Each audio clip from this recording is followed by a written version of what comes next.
dari ITB jurusan Teknik Pertambangan. Saya menyadari segala teori yang saya dapatkan di bangku kuliah tidaklah lengkap tanpa pengaplikasian yang nyata di dalam industri pertambangan itu sendiri. Oleh karena itu, saya melihat adanya peluang untuk mengaplikasikan pengetahuan, pengalaman, dan juga keahlian yang saya miliki di dalam dunia kerja yang nyata melalui program HFGP 2016.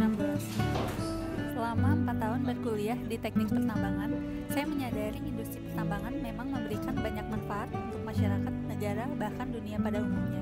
Industri pertambangan menimbulkan dampak positif sebagai sumber devisa negara, pendapatan asli daerah, penciptaan lapangan kerja, pembangunan ekonomi, hingga bertindak sebagai development agent bagi daerahnya.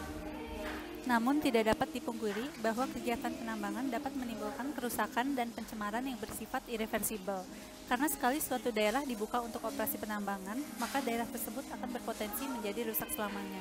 Inilah yang menimbulkan paradigma masyarakat bahwa tambang akan selalu merusak lingkungan. Dalam rangka mengembalikan kondisi tanah sedemikian rupa sehingga dapat berfungsi dan berdaya guna sesuai peruntukannya, maka harus dilakukan pemulihan kawasan bekas tambang dan penutupan lahan bekas tambang atau lebih dikenal dengan nama reklamasi tambang. Pada dasarnya, industri pertambangan bersifat destruktif karena ia akan melakukan penggalian, mengubah bentang lahan, dan juga akan mengakibatkan perubahan iklim lahan tambang. Itu adalah untuk memperbaiki ekosistem lahan eks tambang melalui perbaikan kesuburan tanah dan penanaman lahan di permukaan. Tujuan lainnya adalah agar mampu menjaga agar lahan itu tidak labil, lebih produktif, dan meningkatkan produktivitas lahan eks tambang tersebut. Akhirnya, reklamasi itu diharapkan menghasilkan nilai tambah bagi lingkungan dan menciptakan keadaan yang jauh lebih baik dibandingkan dengan keadaan sebelum dilakukan penambangan, kerusakan lingkungan hidup, dan lain sebagainya. Dalam melakukan kegiatan reklamasi, kita tidak hanya semata-mata mengembalikan lahan eks tambang menjadi seperti semula.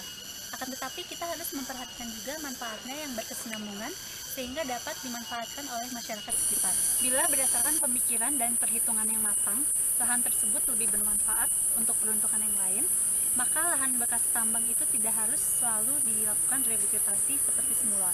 Akan tetapi bisa disesuaikan berdasarkan kebutuhan dan manfaat yang bisa diberdayakan oleh masyarakat setempat. Semua ketentuan, baik itu dari pemerintah pusat maupun pemerintah daerah, sudah selayaknya kita taati. Oleh karena itu, marilah kita wujudkan pertambangan yang berwawasan lingkungan agar dapat